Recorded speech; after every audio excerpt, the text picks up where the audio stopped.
Hey beautiful. Can I tell you something that might sting a little but could completely change how men see you? I was talking to my friend Marcus last week. He's 35, successful, and honestly, a really good guy, and he said something that made my heart sink. He told me about this amazing woman he'd been dating. She was 42, gorgeous, accomplished, everything you'd want in a partner. But then he said 4 words that haunted me. I lost all respect. Now, before you think this is about age, it's not. This woman wasn't doing anything obviously wrong. She wasn't being mean or crazy. But she was doing something so subtle, so seemingly innocent, that it completely changed how he saw her. And the scary part? She had no idea she was even doing it. If you're a woman over 30, over 35, or heading into your 40s and beyond, what I'm about to share with you could be the difference between attracting deep, lasting respect from quality men or accidentally pushing them away without even knowing why. Let me tell you about Sarah. Sarah was everything I aspired to be when I was younger. At 45, she had this corner office in Manhattan, a beautiful apartment, and she carried herself with this confidence that just radiated from across the room. When she walked into our monthly book club, every head turned, men and women alike. Sarah started dating this wonderful man, David. He was 40, divorced, had his life together. For the first few months, Sarah would light up whenever she talked about him. She'd say things like, "David thinks I'm incredible," and "He says he's never met a woman like me." But then something shifted. Sarah started coming to book club looking tired. Not physically tired, emotionally drained. When we'd ask about David, she'd get this distant look and say, "Oh, things are fine." But we could tell they weren't. One evening, Sarah broke down. Through tears, she said, "I don't understand what happened. David used to look at me like I was the most fascinating woman in the world. Now he barely seems interested in anything I say. He's pulling away, and I can feel it, but I don't know why." What Sarah didn't realize was that over those months, she had gradually started doing 7 specific things that men, especially emotionally mature men, interpret as massive red flags. Not because she was being malicious or manipulative, but because she was operating from old patterns that worked when she was younger but were now working against her. The heartbreaking part? These weren't big, obvious mistakes. They were subtle shifts in behavior that she thought were helping her relationship, but were actually destroying the very respect and attraction David had felt for her. Habit number 1, the invisible achievement syndrome. Here's something I've noticed about incredibly accomplished women over 30. They often make their achievements invisible in relationships, thinking it makes them more likable or less intimidating. But here's what men actually think when you do this, and it might surprise you. Let me paint you a picture. You're on a date, and he asks what you do for work.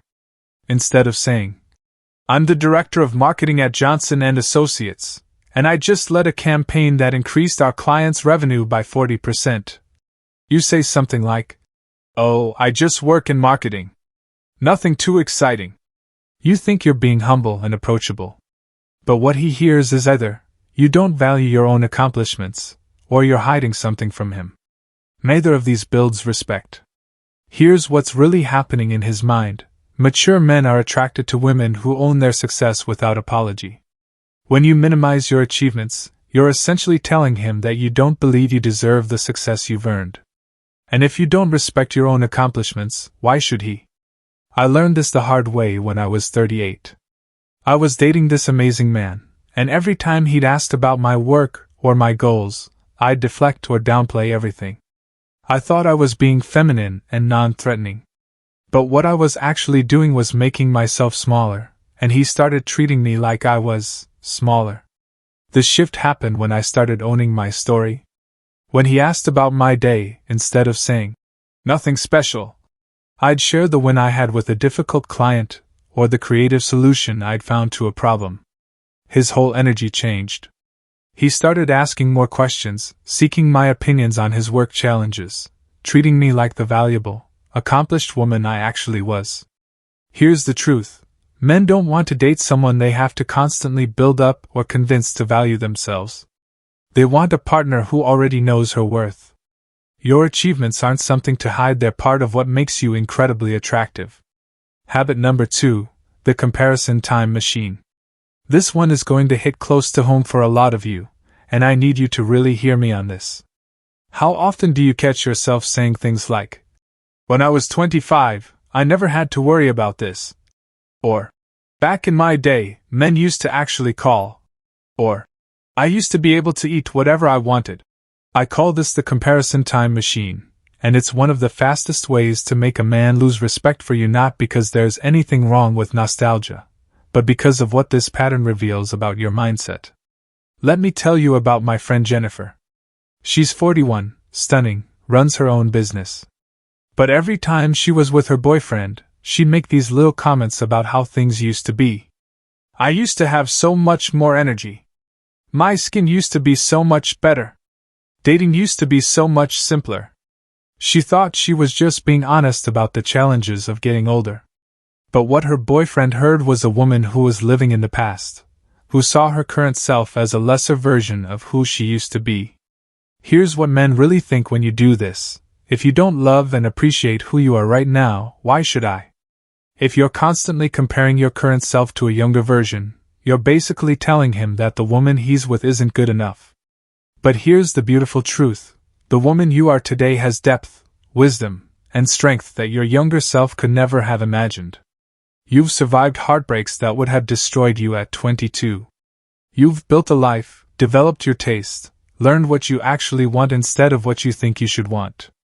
When you constantly reference the past, you're robbing yourself and him of the opportunity to appreciate the incredible woman you've become. Men are drawn to women who embrace their current chapter, who see their experiences as adding value rather than taking it away.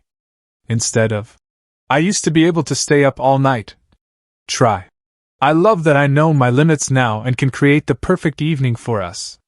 Instead of, "I used to look so much better in photos," try, "I love how comfortable I am with myself now." See the difference? One makes you sound like you're declining, the other makes you sound like you're evolving. And evolution is incredibly attractive. Habit number 3, the maternal override mode. Okay, this one might make you a little uncomfortable, but we need to talk about it. As women mature, many of us naturally develop these amazing nurturing instincts and problem-solving skills.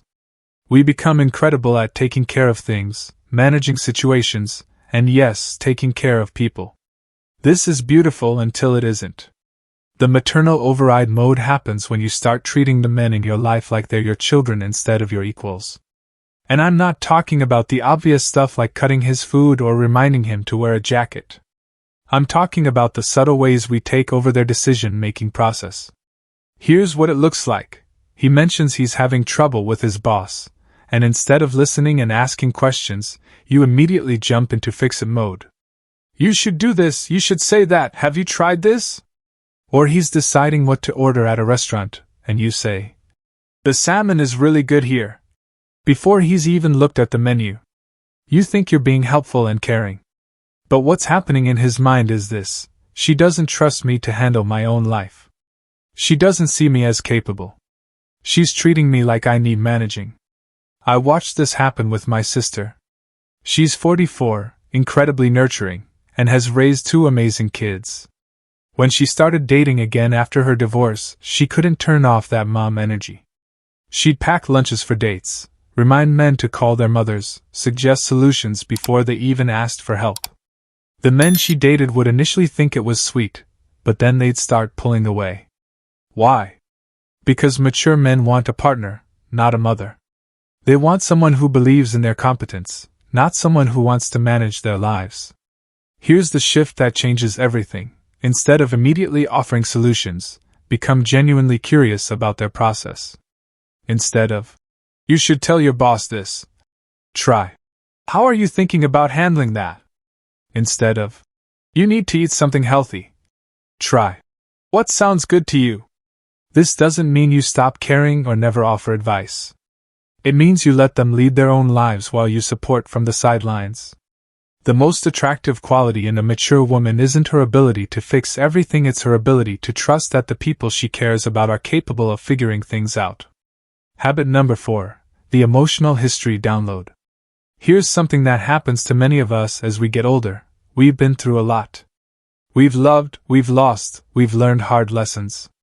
We have stories, wisdom, experiences that have shaped us. And sometimes, we feel compelled to share all of that immediately.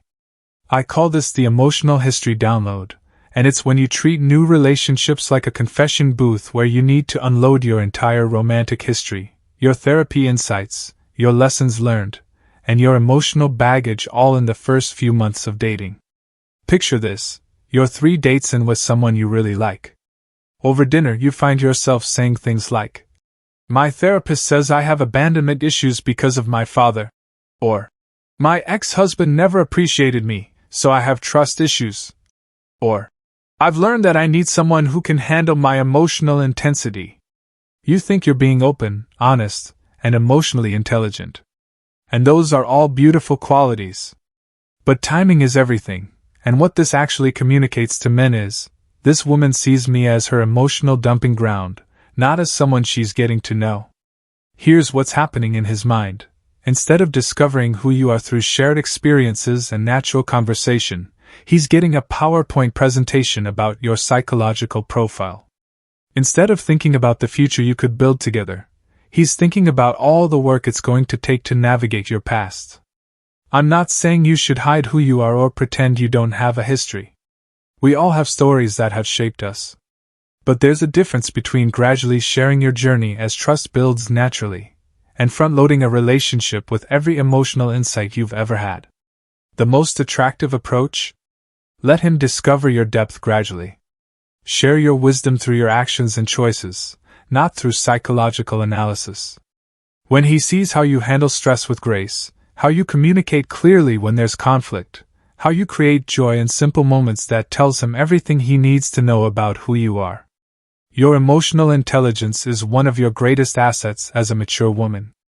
But it's most powerful when it's demonstrated through how you show up in the relationship, not through a detailed explanation of why you show up that way. Habit number 5. The expert positioning trap. This habit is so subtle that most women don't even realize they're doing it, but it's incredibly damaging to how men perceive you. I call it the expert positioning trap, and it happens when you unconsciously position yourself as the expert on how relationships should work, how men think, or what he should be doing differently. It sounds like this. Men always say they want space, but what they really need is... Or, "You're not communicating properly, let me explain how to do it better." Or, "I've been in relationships long enough to know that when someone acts like this, it means..." You think you're sharing valuable insights from your experience. And you do have valuable insights. But what this pattern does is put you in a teacher-student dynamic where you're the wise professor and he's the confused student who needs educating. Here's what goes through his mind when this happens. She thinks she knows more about my own thoughts and feelings than I do. She sees me as someone who needs instruction rather than someone who brings equal wisdom to this relationship. I fell into this trap hard in my last relationship. I'd been through therapy, read relationship books, analyzed my patterns. When conflicts came up, I'd slip into this mode where I'd explain to him what was, really, happening psychologically, or what the healthy way to handle things was. I thought I was being helpful and emotionally mature. But what I was actually doing was making him feel like I saw him as emotionally inferior, like he couldn't be trusted to understand his own experience without my interpretation. The shift happened when I realized that my job in a relationship isn't to be the relationship expert, it's to be a partner. Instead of explaining what something meant, I started asking what it meant to him. Instead of teaching him how to communicate, I started focusing on how I could communicate more clearly. Here's the beautiful truth. Mature men want to feel like they bring wisdom and insight to the relationship too. They want to feel like you see them as your equal in emotional intelligence, not your student.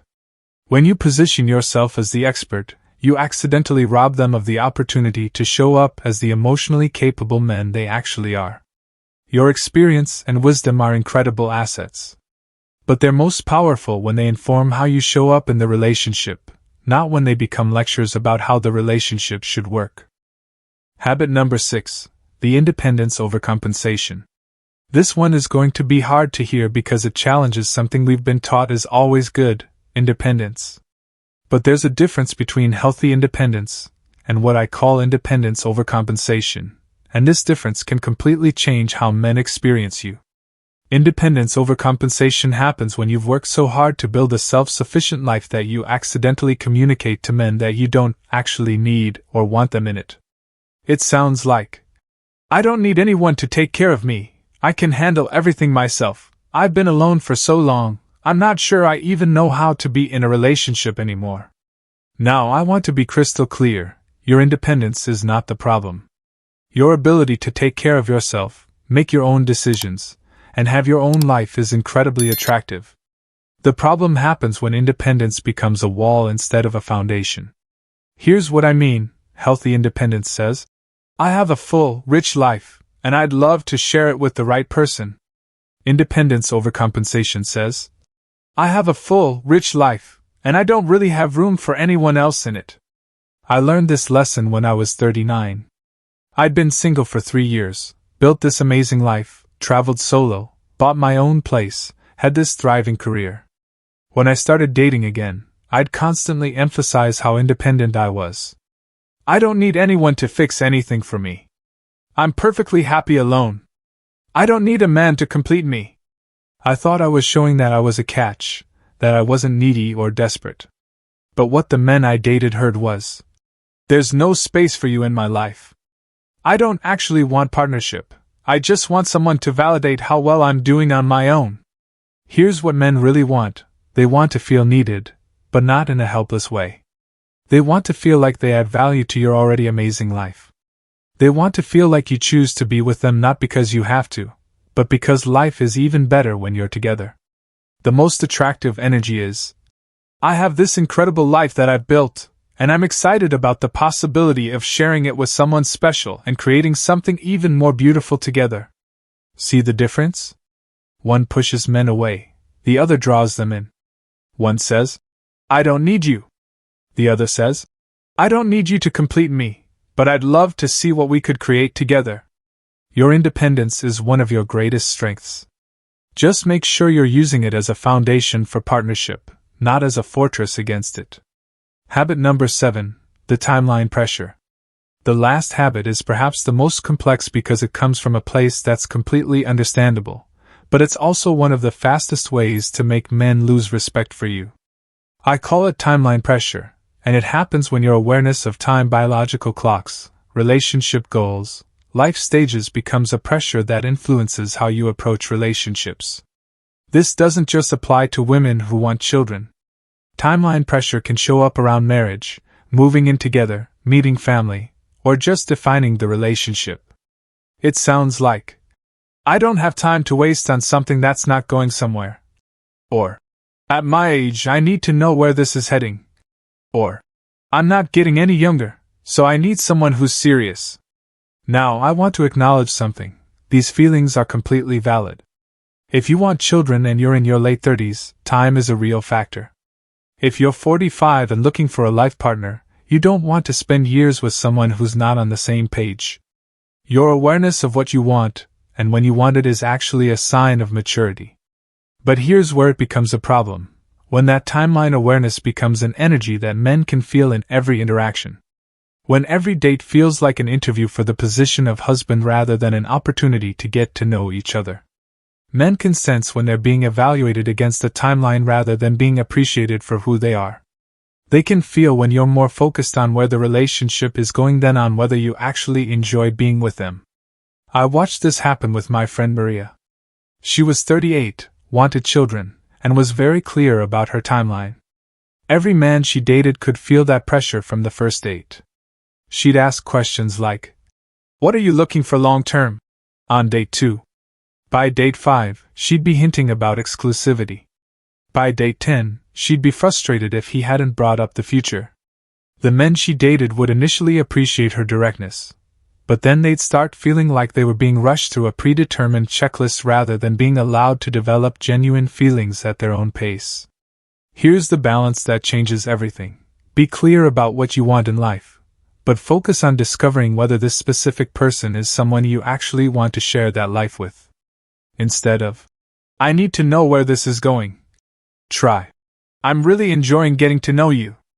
The most attractive energy is when a man feels like you're choosing him specifically, not just choosing anyone who fits your timeline. When he feels like you're excited about the possibility of him specifically, not just excited about filling a role in your life plan. Your clarity about what you want is a strength.